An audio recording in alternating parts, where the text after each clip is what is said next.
안녕하세요. 전 40대이고 딸아이를 키우고 있는 워킹맘입니다. 워킹맘이라면 아마 오늘의 제 사연이 더욱 공감 가실 듯해요.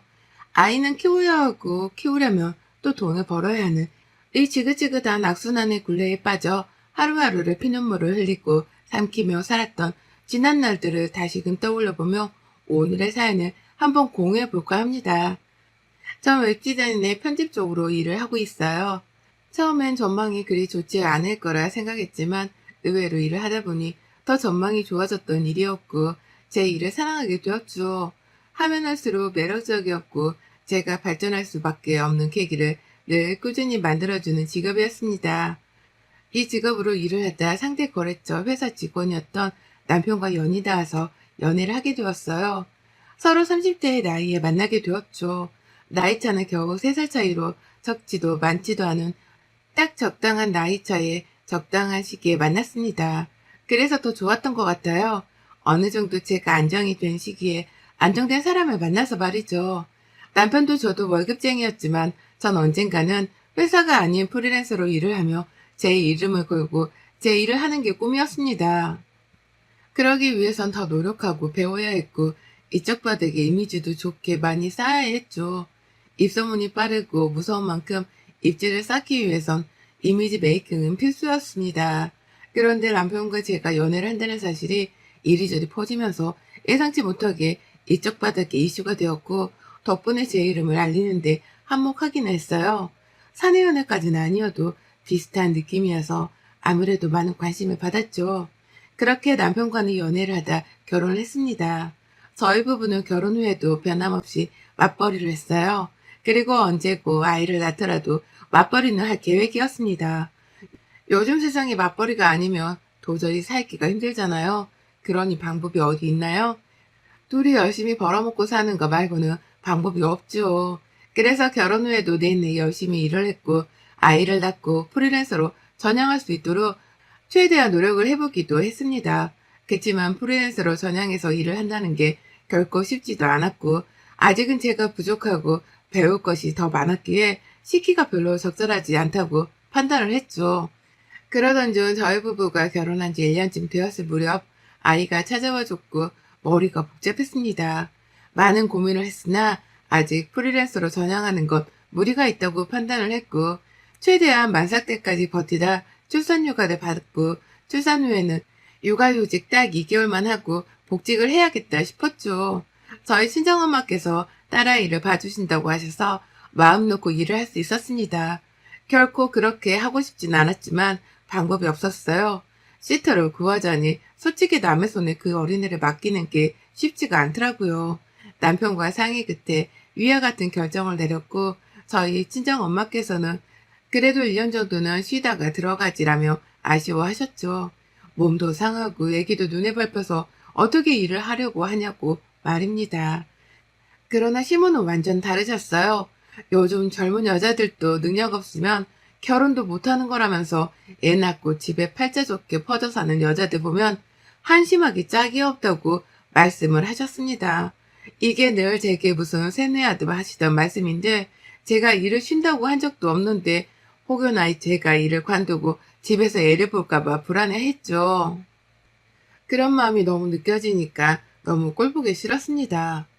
난 요즘 집에서 남편이 벌어다 주는 돈 받아먹으면서 팔자 좋게 퍼져 사는 여자들 보면 그렇게 한심하기 짝이 없더라. 왜요? 어머님, 그게 다 본인 팔자죠. 전 부럽던데요.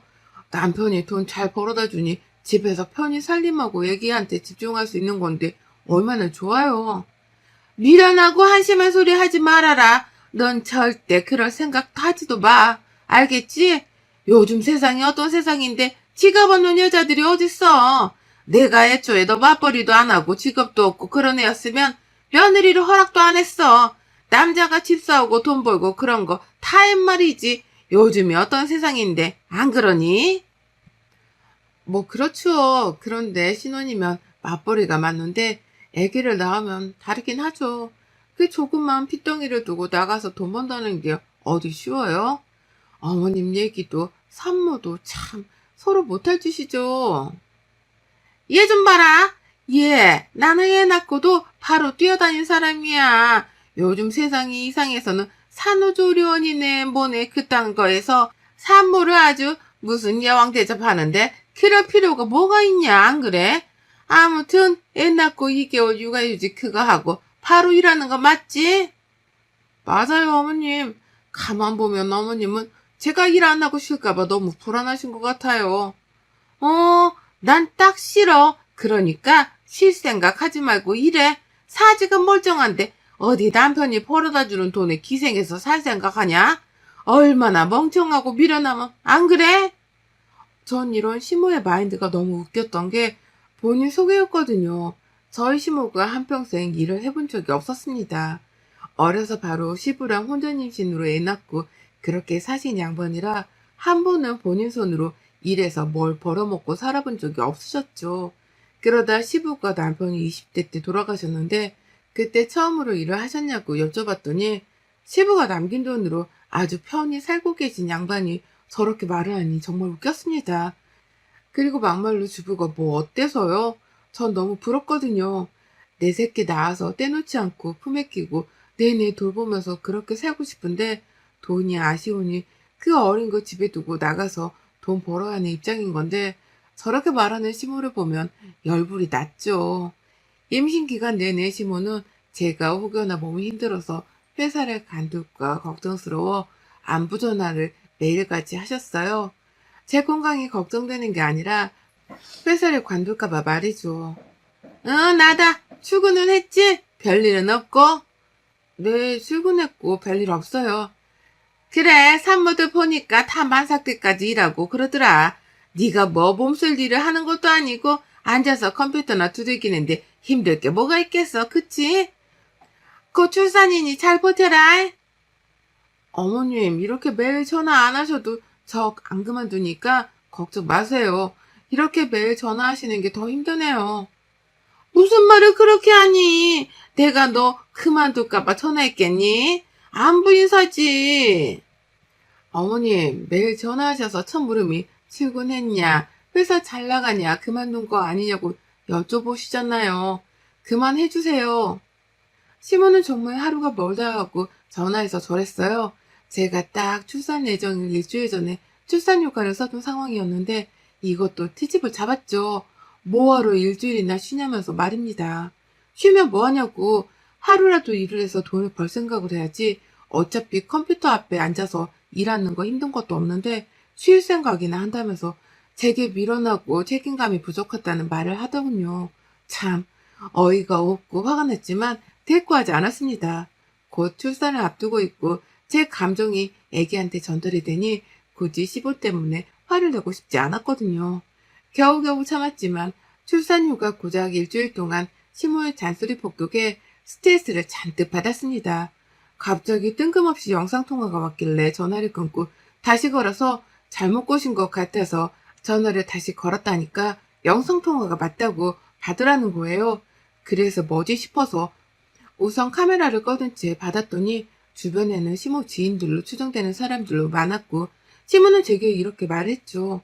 세정아, 애기 입체 초음파 최근에 한 거 있지? 아니, 그거 좀 보여줘봐. 내가 그 사진을 잘못 눌러서 삭제했더라고. 네? 빨리 보여줘봐. 얘 코가 너무 오똑해서 코밖에 안 보인다고 하니까 이것들이 갓난쟁이가 뭘 그러냐고 안 믿잖니. 그렇게 전 입체 초음파 사진들을 하나, 둘, 셋 계속해서 영상통화로 보여드렸고 시모와 지인들은 애기의 얼굴이 이렇네 저렇네 평가를 하기 시작했죠. 이쁘고 안 이쁘고로 떠나서 아이의 얼굴로 평가를 하고 있는 걸 더 듣고 싶지가 않아서 끊고 싶었으나 시모는 거기서 겨우 참는 제게 한 방울 더 먹였습니다. 아참, 그리고 너 애 낳고 2달 있다 복직하는 거 맞지? 아니, 내 친구네 며느리가 그런다고 해놓고는 지금 집에서 살림만 하고 있다는 거야, 글쎄. 너는 그러는 거 아니지? 어머님, 제가 아니라고 여러 번 말씀드렸는데요. 커봐라, 얘는 아니라니까. 얜 지 돈 벌어서 지가 쓰는 애지. 막 그런 애가 아니야. 시모와의 갑작스러운 영상통화는 너무 불쾌했고 끊으려고 하면 질문하고 끊으려 하면 질문을 해서 끊을 수도 없었습니다. 일주일 동안 시달리고 또 시달리다 겨우 출산을 했고 조리원에서 딱 2주 있기로 했어요. 그 2주 동안은 조리원 천국은커녕 시모의 전화 때문에 전 결국 전화를 꺼버렸습니다. 한마디로 사위와 단절하며 살았어요. 얘를 보여줘라. 회사에는 연락했냐? 복직 날짜는 정확히 언제냐? 하는 거 맞냐? 부터 시작해서 정말 악질일 뻔한 걸 겨우겨우 참아내고 있었습니다. 조리원에서 나오고 친정엄마께서 저희 집에 와 계시며 아이를 함께 돌봐주셨어요. 남편도 이런 친정엄마께 감사하다며 용돈과 수고비 개념으로 돈을 챙겨드리자고 했고 저 역시 당연히 그래야 한다고 선을 딱 그었죠. 그러면서 슬쩍 남편이 이참에 시댁에도 용돈을 드리자고 하는 겁니다. 많은 고민 끝에 금액은 당연히 아이를 봐주시는 저희 친정엄마께서 훨씬 많이 받으셨지만 시모에게도 약소한 용돈을 드렸어요. 그렇게 매달 돈이 나가게 되었죠. 육아휴직을 했던 2달은 정말 눈 깜짝해 보니 흘러가 버렸고 어느덧 복직을 해야 할 시기가 되었습니다. 복직을 하고서도 문제가 없었던 건 친정엄마가 아이를 봐주고 있으니 너무 안심이 되었어요. 그치만 이 평온함이 그리 오래가지 않았죠. 친정엄마께서 허리가 원래 안 좋으셨는데 디스크가 너무 심해지셨고 도저히 이 상태로 아이를 받으려고 할 수 없었습니다. 엄마께서는 괜찮다고 하셨으나 전 절대로 그럴 수 없었죠. 이미 아이를 봐준 것 때문에 이렇게 되신 것 같아서 너무 속상했는데 말이에요. 결국 아이는 어린이집에 보내게 되었고 저희가 퇴근할 때까지만 딱 그 2-3시간만 시모에게 부탁을 드려봤으나 죽어도 싫다고 하셨습니다. 어머님, 상황이 이래서 그런데 연하 하원하고 저희 퇴근할 때까지만 넉넉히 3시간 정도만 봐줄 수 있을까요? 아우, 나는 얘 못 본다. 나 우리 애들도 겨우겨우 키웠어. 그리고 다 늙어서 얘 보면 골병 들어. 니네 엄마가 대단한 거지. 나는 싫다. 연아가 아무리 내 손녀고 이뻐도 내 몸까지 골병 들어서 봐줄 정도는 아니다. 나도 살아야지. 내가 골병 들고 어디 아프기라도 하면 니들이 뭐 나 책임져 줄 거냐? 그 잠깐 동안 봐줄 시터 구하는 것도 애매해서요. 그건 니들 사정이지. 니들만 애 키우는 것도 아니고. 아무튼 난 싫다. 시모는 딱 잘라 거절을 했고 결국 전 회사에 양해를 구해서 출근 시간을 당기고 퇴근 시간을 당겼습니다. 이것만 해도 이미 제 사정을 충분히 봐주신 거라 꽤나 눈치가 보이는 상황이었으나 아이를 키우다 보면 변수라는 게 참 많죠. 갑자기 아프기라도 하면 급하게 애를 데리러 가야 했고 그럼 일하다 말고 반차, 연차를 쓰고 가야 했어요. 이게 한두 번도 아니었던 게 유독 딸아이가 잔병치레가 많은 아이였죠. 너무 눈치가 보여 남편에게 연락해서 좀 가보라고 해도 본인은 절대 못 간다며 엄마인 당신이 알아서 하라는 말만 하고 연락 두절이었어요. 얘를 저 혼자 낳은 것도 아니고 저 혼자 키우는 것도 아닌데 열받는 것은 물론 서럽기까지 하더군요. 결국 이런 일이 반복되다 보니 근태가 엉망이 되었고 회사에서 공고사직을 당하게 되었죠. 그치만 억울하지 않았고 이해했습니다. 제가 대표 입장이라도 저 같은 직원 못 끌고 가죠. 하루아침에 실직을 하고 백수가 되니 막막하긴 했습니다. 그치만 어디까지나 아이를 키우다 일어난 일이고 저만의 문제나 책임이 아니라 생각했기에 남편과 진지하게 대화를 시도했죠. 내가 이럴 줄 알았어. 그래서 당신한테 같이 좀 하자고 했잖아. 당연히 같이 하는 게 맞지 않아? 나만 엄마고 나만 부모야? 어쩜 그렇게 무책임해? 돈만 벌어다 주면 그게 부모가 아빠니? 그럼 나도 그렇게 할 테니까 당신이 연하 케어해. 왜 나한테 다 떠넘기고 그래? 난 아빠고 당신은 엄마잖아. 결국 가장은 나 아니야? 가장이 무너지면 집 기둥이 무너지는 건데 그걸 원하는 거야? 이럴 때만 가장 같은 소리 하지? 어쩔 거야? 내가 다른 회사를 들어간다고 해도 이 상황은 똑같이 벌어질 거고 당신은 같이 해줄 마음도 없고 시터를 구하려 해도 쉽지 않고 그건 또 당신이 싫다고 하고 나더러 어쩌라고. 아 그냥 연아가 지금 너무 어려서 그런 거니까 한 2년 정도만 당신이 옆에 붙어서 살림하면서 해봐. 내가 2년 동안은 어떻게든 커버해볼 테니까 그게 좋겠다. 맞벌이로도 허덕였는데 당신이 외벌이로 뭘 어떻게 커버할 수 있는데 현실적인 얘기를 해. 생활비 따박따박 주고 내 돈 벌어서 다 꾸려 나갈 테니 그냥 살림하고 연하 키우라고 2년 동안은. 그렇게 결국 남편과의 다툼 끝에 결론은 2년 동안 저더러 집에서 살림을 하라는 거였죠. 이 말이 설레지도 기쁘지도 않았던 게 집 사정을 뻔히 아는데 대체 뭘 믿고 저렇게 큰 소리를 치나 싶었습니다. 그치만 당장 방법도 없었죠. 친정엄마도 시모도 그렇다고, 시터는 또 남편이 싫다고, 구하는 것도 쉽지 않고 이러지도 저러지도 못하는 답답한 상황 속에서 저만 죽어 나가는 거였으니 그냥 얘를 보기로 했습니다. 그런데 이 소식을 접한 시모는 아니나 다를까 한 걸음에 집으로 쫓아와 한바탕 난리를 치셨죠. 너너 내가 이럴 줄 알았다. 뭐? 맞벌이를 할 거니 걱정하지 마. 코주양 몇 년 맞벌이하고 얘 핑계로 간두가면서 뭐 잘났다고 그렇게 큰 소리를 뻥뻥 친 건데 웃기지도 않네 정말. 너 결국 노리는 게 이거였냐? 아범이 번 돈으로 기생하면서 집구석에서 눌러앉아 그렇게 살려는 거였냐고. 어머님, 상황 뻔히 아시면서 그렇게 말씀하고 싶으세요? 뻔히 알긴 개뿔. 네가 얼마나 포기할 게 없으면 잘리겠냐? 네가 능력 있고 똑소리 나는 애였으면 회사에서 너 붙들고 있지 나가라고 했겠어? 아무짝에도 쓸모없는 게 그럴 거면 연하는 뭐하러 났어? 돈이나 더 벌고 나턴가 했어야지. 능력도 없는 게 여러 가지로 열받게 하네. 당장 나가서 일해. 돈 벌으라고. 마트 가서 일하던 편의점 가서 일을 하던 일해. 아범 돈에 기생할 생각하지 말고. 시모는 저더러 남편 돈에 기생하지 말고 어디든 가서 일을 해 돈을 벌으라고 했고, 남편은 딱 바로 다음 달부터 치사한 본색을 드러냈습니다. 생활비가 들어있는 체크카드를 내밀며 앞으로 이걸로 생활비를 하라고 주며 말을 하더군요. 이거 생활비 카드거든. 여기 40만 원 들어있으니까 앞으로 딱 한 달 동안 무조건 이걸로 생활해. 뭐라고? 왜 못하냐? 돈도 못 버는데 40만 원이 꽁으로 생겼으면 감지덕지 해야지. 여보, 연아 엄마야, 왜 그러냐? 지금이랑 한 달 전이랑 같아? 왜 그래? 당신 똑똑하잖아. 당신 지금 뭐 하는 짓이야? 이러려고 나더러 살림하라고 했어? 돈으로 치사하게 굴려고? 40만 원이 꽁으로 생겼는데 이게 치사해? 이야, 이세정 수준 높네? 땅을 파봐라. 100원 하나 나오나. 내가 이 돈 벌려고 얼마나 개고생을 하는데 귀한 줄 모르고 어휴 굴려먹었다 당신은. 그리고 앞으로는 아껴야 하니까 적당히 먹어. 집에서 하는 것도 딱히 없는데 삼시세끼 다 먹을 필요 없잖아. 그치?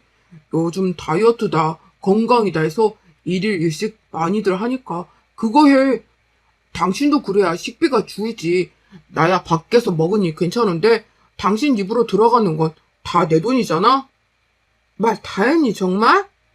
아니 다 안 했고 이번 달부터 당신네 집은 용돈 없다? 그건 뭐 당연한 거니 굳이 설명 안 한다? 야 김민수, 너 진짜 이럴래? 양심이 없네? 그럼 돈도 못 벌면서 니네 집에 용돈까지 보내라고?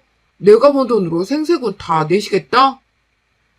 그게 아니라 지금 양가에 드릴 용돈은 다 못 드리지. 한 푼이 아쉬운데 우리 한편에 어떻게 용돈을 드려?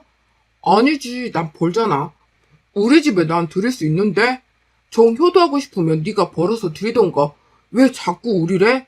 너는 못 벌고 나는 버는데. 남편은 심각할 정도로 절 무시했습니다. 본인이 경제권을 확 쥐고 흔들기 시작했고 돈으로 치사하게 굴었죠. 서러워서 참 많이도 울었어요. 제가 잘못한 게 뭐가 있나 싶었는데 아무리 생각해도 전 그저 사랑하는 사람과 결혼해서 서로를 닮은 아이를 낳은 것 말고는 없는데 어쩌다 이렇게 된 건가 싶었습니다. 그리고 저 사람과 시모가 저를 기생충, 거지 취급할수록 전 악해졌고 이를 악물었어요. 시모는 제가 하고 다니는 화장, 옷, 가방, 신발뿐 아니라 저희 집 가구 소품, 가전제품 등등 모두 하나씩 트집을 잡으며 돈도 없는 백수가 하고 다니는 건 갑부 같다면서 대놓고 비꼬며 욕을 했죠. 이미 다 있던 거고 일을 그만두고 저를 위한 쇼핑을 한 게 없는데 말입니다. 검소한 줄 모른다며 본인 아들만 불쌍하다고 내내 조욕을 하다 가는 게 일상이었던 시모였죠. 전 남편을 버리고 싶었고 시모와 남편에게서 벗어나고 싶었습니다. 그러기 위해선 제가 경제력이 다시 있어야 했죠. 늘 미루고 미뤘던 프리랜서의 길로 다시 접어들었고 아이가 어린이집에 가 있는 시간과 아이가 자는 밤 시간을 이용해서 미친 듯이 했어요. 하루에 정말 몇 시간도 제대로 못 자고 말입니다. 그렇게 제 이름을 걸고 제 일을 시작했고 하나도 제 이름을 기억해주는 업체들을 만나기 시작하며 슬슬 일거리들이 생겼어요. 그렇게 일감이 늘어나며 계약건들이 늘었고 기대 이상의 성과를 냈습니다. 월급쟁이였을 때 연봉을 한 달 만에 벌게 되기도 하고 그 이상을 벌면서 프리랜서의 길은 대성공을 했죠. 남편과 시모는 제가 컴퓨터 앞에 앉아서 그저 미련하고 멍청한 짓을 한다며 이렇게 돈을 버는 줄도 모르고 전기세 아까우니 그만하라고 나무랐고 나중에는 생활비에서 그 몇 푼 하나는 전기세를 빼고 주더군요. 그러던가 말던가 신경도 안 쓰고 있었고 전 변호사를 통해 미리 모든 걸 다 정리한 후 이혼 통보를 했습니다. 다른 건 다 괜찮은데 제가 번 돈이나 양육권을 빼앗길까 무서워서 이 부분을 철저히 준비했죠. 남편과 시모는 이혼을 통보한 제게 이렇게 말했어요. 이혼? 너 지금 이혼하자고 했냐? 드라마 좀 그만 보랬잖아. 세정아, 연아 엄마야. 왜 그래? 이혼하면 뭐 먹고 살게? 아니, 막말로 나야 좋지. 미친 것? 당장 이혼해버려. 그냥 저런 미련한 거랑 뭐하러 사니? 이참에 터져먹고 이쁜 아가씨랑 새장가 들어라. 너도 어디서 저런 멍청한 게 며느리로 들어와서는 넌 지금 이혼하면 네가 어떻게 되든지 분간이 안 서지? 김민수, 네가 좋다고 매달려서 만났고 결혼하자고 졸라서 결혼도 했다? 그리고 애기 그렇게 원한다고 꼭 공동육아 할 거라고 해서 애기도 낳았지. 왜? 그만큼 신뢰했으니까. 근데 결국은 너나 네 엄마나 주둥이로 나부거리는 거 말고는 할 줄 아는 게 아무것도 없어. 둘을 보면 딱 그 말이 떠올라. 물에 빠져도 저것들은 주둥이는 둥둥 뜨겠구나. 이혼 빠르게 해줘. 그리고 꼭 세장가 젊고 이쁜 여자랑 하길 바라고 너도 니네 엄마도 나중에 너무 배 아파 죽진 않길 바래. 특히 어머님 성질이 워낙 고약하셔야지 배 아파 죽다 쓰러지실까 걱정이네. 아무쪼록 무탈하지 말고 하는 일마다 쪽박치 하시길. 그렇게 이혼 과정을 밟았고 그 과정에서 제가 프리랜서로 대성공했다는 걸 알았죠. 저희 부모님께 각각 드림카이셨던 제네시스와 벤츠를 뽑아드렸고 명품도 이것저것 선물해 드렸거든요. 저 역시 드림카를 샀고 아이와 살 집도 마련했으니 말입니다. 이 모든 것들을 직접 눈으로 본 시모와 남편은 눈이 뒤집혔고 그야말로 배 아파 죽을라 했어요. 저를 어떻게든 다시 잡으려고 안간힘을 쓰며 달라붙는 거 겨우 끄집어내고 뻥 차버리고 시원하게 정리를 했고 지금은 딸아이와 함께 잘 살고 있습니다. 프리랜서로 여전히 잘 벌고 잘 웃으며 잘 살고 있어요. 여러분의 생각은 댓글로 남겨주세요. 오늘도 시청해주셔서 정말 감사합니다.